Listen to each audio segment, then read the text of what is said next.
Pemirsa, kita awali dari informasi pertama yang cukup ditunggu pelaku pasar minggu ini, yakni pidato Ketua Fed yang pertama di hadapan ekonom Bank Sentral. Di mana dalam pidatonya Powell meminta ekonom Fed untuk tetap fleksibel dan berpikir di luar model ekonomi tradisional dalam hal memproyeksikan kepada perekonomian ke depan.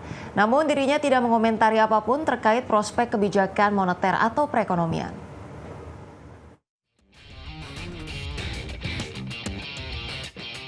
Dalam pidato pembukaannya pada hari Rabu 8 November di konferensi perayaan ulang tahun ke-100 Divisi Riset dan Statistik The Fed, Ketua Federal Reserve Jerome Powell mengatakan Bank Sentral khususnya para ekonom The Fed untuk tetap fleksibel dan berpikir di luar model ekonomi tradisional dalam hal memproyeksikan perekonomian ke depan.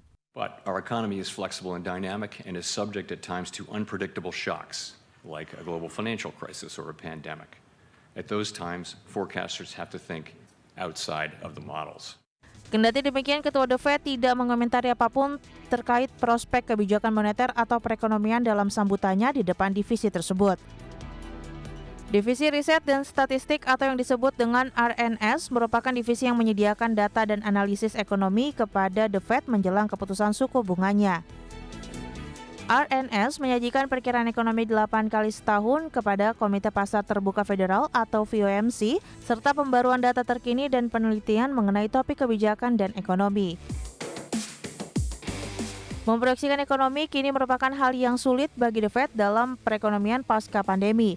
Seperti ketika staf The Fed terus menyebut ledakan inflasi sementara untuk 2021, namun kemudian inflasi meningkat di 2022 dan mencapai tingkat tahun puncak sebesar 7,1% di Juni 2022.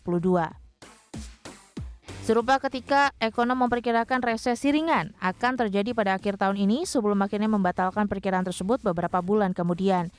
Ekonomi kemudian tumbuh sesuai tren jangka panjangnya dengan laju tahunan sebesar 2,1% pada kuartal kedua dan kemudian meningkat pesat pada laju 4,9% pada kuartal ketiga.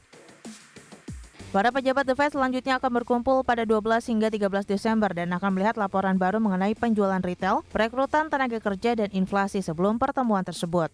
Berbagai sumber, IDX Channel.